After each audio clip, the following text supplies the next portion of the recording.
Hello, my name is Robert P. My topic today is detaching. Not detaching with anger, nor detaching with love, but detaching with humility. Some years ago, I was in the midst of a crisis. My loved one and I had a legal problem. She'd been arrested for illegal drugs, and I needed to solve our problem. I paid her bail. I slept on the concrete bench outside the jail waiting for her release. I explained our situation to our attorney, and when the time came, I was with her in the courthouse. I remember looking at the list of room assignments for the court cases that day. We searched for her name and finally found it. I was somewhat shocked to see that my name was not on the docket with hers. We traversed the legal system. We went to outpatient together. We went to court together. We went together when she needed to do a drug test. Slowly, however, I began to change. Slowly, I began to refer to this as her legal problem. The word addiction, however, was still not in our vocabulary. By the time I got to step 3, I felt like I was ready to detach. I really wasn't ready to give up on solving her problem. I really wasn't ready to turn her over to her higher power. All I was ready for at that moment in time was to see if higher power had any ideas on what to do next. With step 3, I was ready to detach from the disease of addiction and turn her recovery over to the treatment program. I could not defeat this disease. I could not overcome its effects on both me and my loved one. With step 3, I planned to get back to all the other aspects of my life.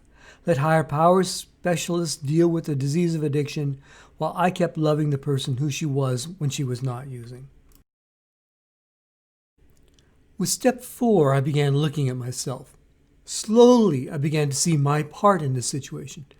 As I began to detach from my entanglement, I shifted from loving the addict while hating the disease. Instead, I began to blame the addict. I went to Nar-Anon meetings. I phoned Nar-Anon friends. I went to NA and AA meetings and listened to stories of recovery. I took classes in addiction counseling. I read lots of books about recovery, and I looked at my loved one. Why were so many people in the same situation finding recovery when she was not? When I had a chance to work out of state for 6 months, I took the transfer. I did what's called a geographic. I thought if I ran far enough, I could get away from it all. I wanted to detach from her. Perhaps I also hoped to detach from myself by running away. There's a quote sometimes attributed to the movie Buckaroo Banzai. Wherever you go, there you are. Even though I moved, I took all my old thinking with me. Changing locations did not and will not change my thinking. The way to change my thinking is to change my thinking. This is when I finally found the meaning in step 7. Humbly ask God to remove our shortcomings. Detaching from the disease was not enough. Detaching from others was not enough. What I needed to do was detach from my reactions. I needed to detach from my faulty thinking. I accept that addiction is a disease. I can detach from the disease. I can separate the beautiful person whom I love from the drugs that entice her. I can, reluctantly, detach from others. Not just my loved one, but all the other addicts I could see once I overcame my denial. I still love all the addicts in my life, but I need to stay detached from them so that I do not get consumed by the family disease of addiction. The final step is hard. I've been working for several years now to detach from my reactions. For me, step 7 is the key. Humbly ask God to remove our shortcomings. My shortcomings, not my loved one's shortcomings, not the impact addiction had inflicted on my family, not the impact addiction had inflicted on my loved ones. Instead, I humbly ask God to remove my shortcomings. Running away did not help me detach from anything, so I came back to California. California is an interesting state. We have a river that runs through the middle of the town I live in, and you can walk right out into the middle of that river without getting wet. We did have some water in our river a couple of years ago, but even in a wet year, we only get water in our river a few months a year. And in a drought year, we do not get any water at all. None. None at all. So if I want to, I can walk right out into the middle of our river and never get wet. When I do, I can pick up rocks right out of the riverbed. They're interesting to see. Some have a lot of jagged edges. Geologists can tell you how far a rock has traveled by looking at its shape. Jagged rocks have not traveled very far. But some rocks are round and smooth. Do you know how they get to be round and smooth? They get to be that way because they've traveled a long way. And as they travel, they keep bumping into other rocks. Have you seen those beautifully rounded river rocks? Round and smooth with no jagged edges. I want to be like that. I want to be as humble as a pebble that has rolled down the river for so long it doesn't have any rough edges left anymore. Now, if I cannot be like a pebble, then I want to be like a statue.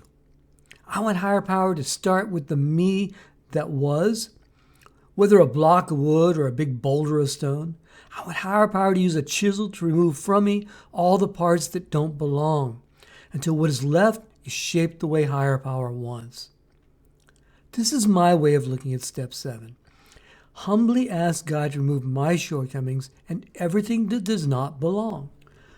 When I allow higher power to remove my shortcomings, then I can detach from my reactions.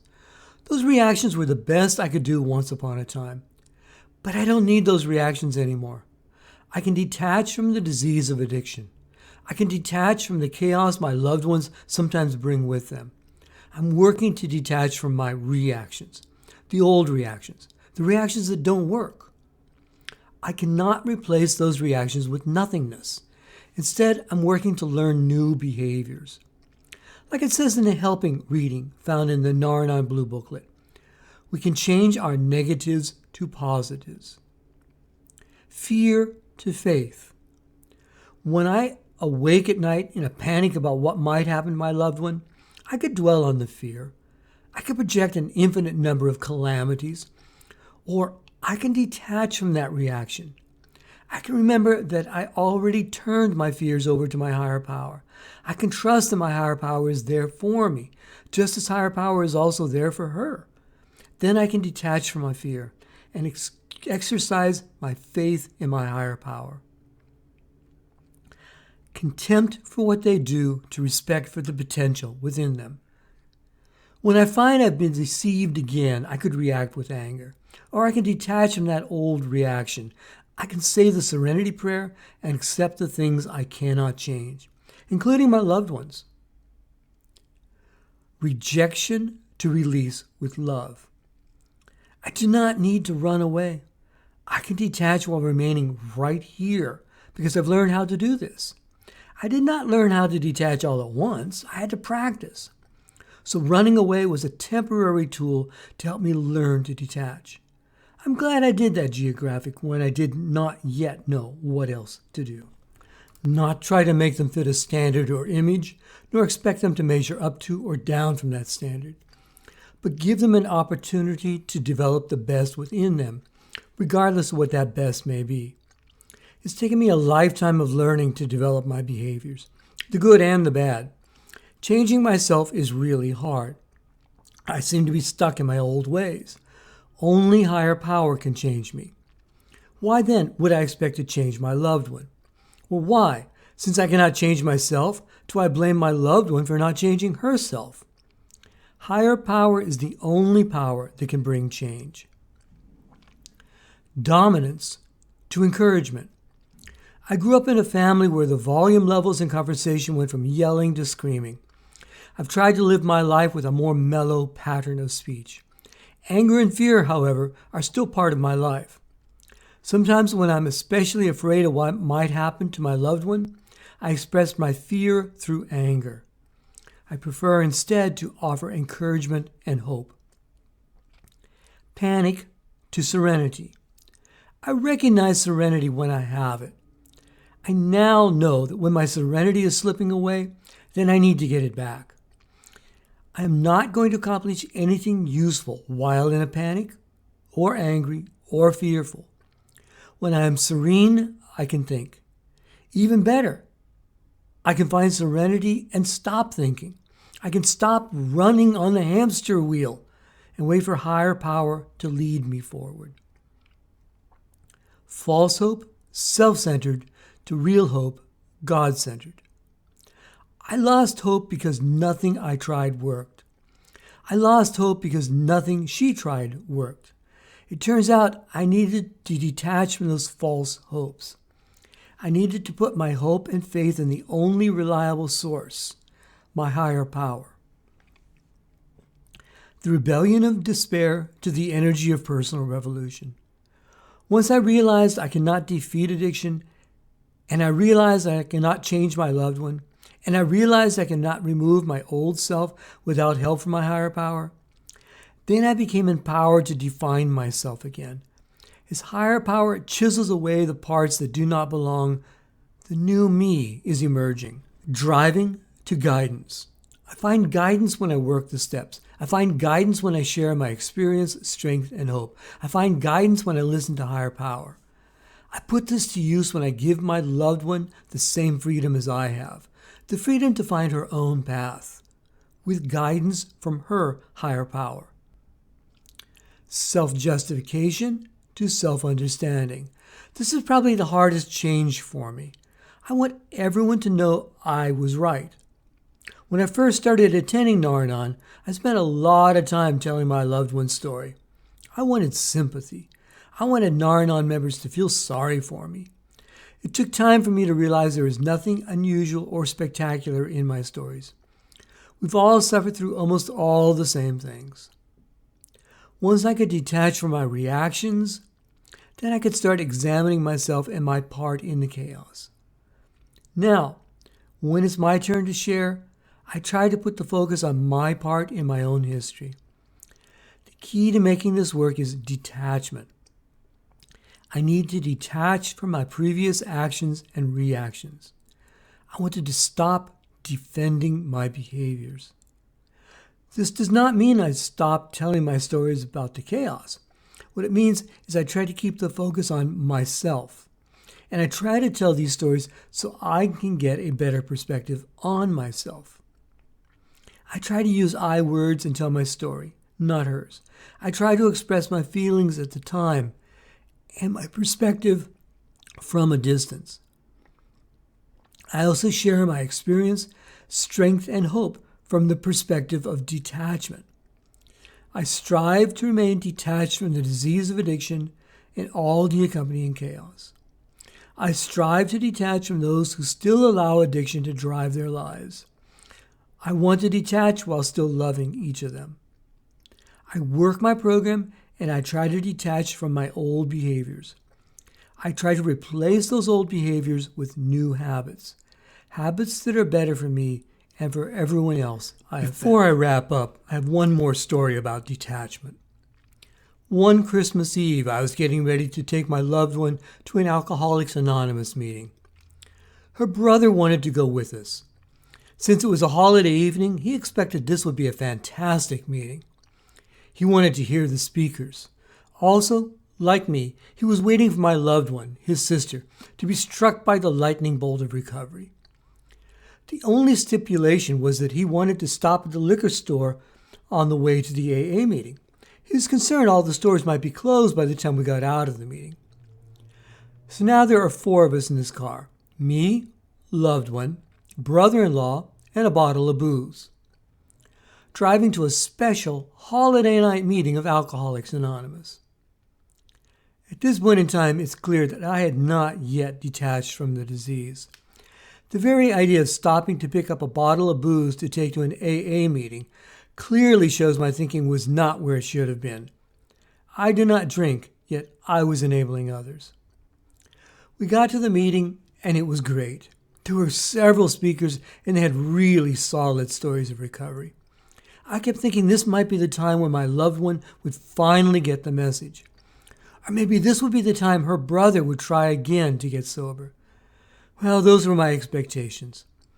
And as you can tell from my expectations, I had not detached from my loved ones. By the time this grand event was over, the buses had stopped running. There was one person who suddenly realized he had no way to get home. Being a holiday night, my loved one said we would give him a ride. This split his plan really well. Now there were 5 of us being taken for a ride. Me, loved one, brother-in-law, the bottle of booze, and the guy with no way home. My goal was to drop off Guy, then drop off brother-in-law and Mr. Booze. Then loved one and I could go to my apartment. But Guy had other plans. His directions had me going in circles. Finally, he came right out and said he did not want to go home. What he wanted was for me to give him $20 and drop him off at a liquor store. I then pulled over and parked the car. I finally had enough. I told the three of them to get out of the car. Brother-in-law did because he needed to check to see if Mr. Booze was still in the trunk. Whereupon loved one and Guy both asked to share in this newly discovered treasure. I clicked the remote alarm and started walking. I didn't go very far. I just needed to get some physical space between me and the melee occurring on the other side of the parking lot. I said the Serenity Prayer dozens of times. I realized I was wasting my time preaching about the wonders of an AA meeting to a group all huddled around the very bottle that qualified them for AA. I realized I was powerless over that bottle. I realized I was powerless to persuade any of them to change their minds. I decided I needed to detach from all of them. My goal now was to either drop each of them off and drive home, or I would just start walking from here and come back the next day to get my car. I then went back and tried to reason with the bunch. Have you ever tried to use logic to separate an addict from their drug of choice? Well, if you have, you already know what I learned that night. I am powerless. So I gave them a choice. They could sit on the trunk of my car till the sun came up, while I spent the next couple of hours walking home and clearing my mind. Or they could get in the car, give me concise directions, and get delivered to their homes. One by one, each got in the car. One by one, I dropped them off and drove to my apartment.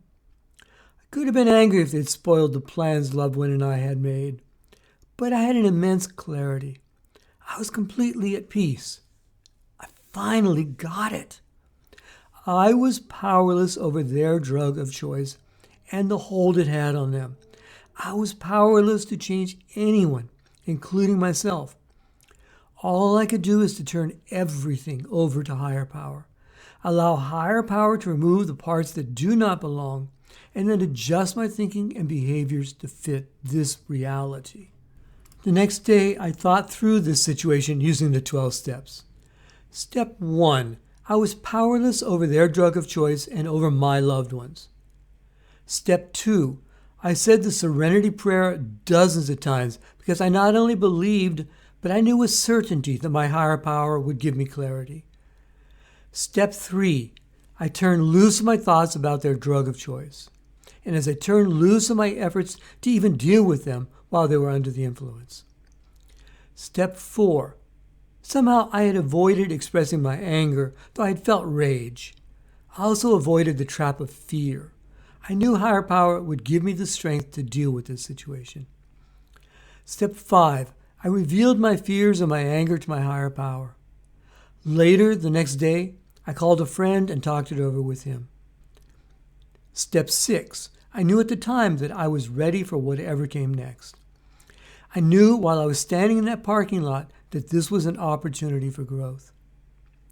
Step 7, I prayed for higher power to help. I asked for help detaching from the insanity caused by drugs. I asked for help detaching from people who are under the influence. I asked for help retaining my serenity should something similar happen again. Step 8, I decided to make an amends to myself for 1, having stopped to let brother-in-law buy alcohol. 2, enabled by transporting alcohol to an Alcoholics Anonymous meeting. 3, mistakenly believing I could help a lost guy who was not lost and did not want help. I also made plans to apologize to my loved one for discarding our holiday plans. Step 9, I forgave myself for my part in the craziness and took it as a lesson learned. I called and called my loved one, but she was all tangled up in the party after the party. I did not fret about not reaching her immediately. Besides, by the time I did sit down to talk with her, she no longer remembered any of what had occurred. I did my part in the amends. I have no power how other people respond. Step 10, I held on to this story as an example of higher power's guidance, rather than as an example of addict behavior. Step 11, I accepted the clarity that came to me in that parking lot as evidence of higher power always being there. Step 12, I've shared the story a few times as an example of my changed behaviors. I can accept addiction as a disease and detach from thinking I can cure it. I can accept each of my loved ones for the wonderful people each of them is, knowing each is held captive by this disease. I can detach from my prior behaviors. I detach from those behaviors by humbly asking higher power for help. I detach from those behaviors by humbly accepting myself as imperfect. I am a pebble that still has many rough edges. Thank you for allowing me to share my stories with you. I'd like to close now with the I version of the Serenity Prayer. God, grant me the serenity to accept the people I cannot change, courage to change the one I can, and the wisdom to know it's me.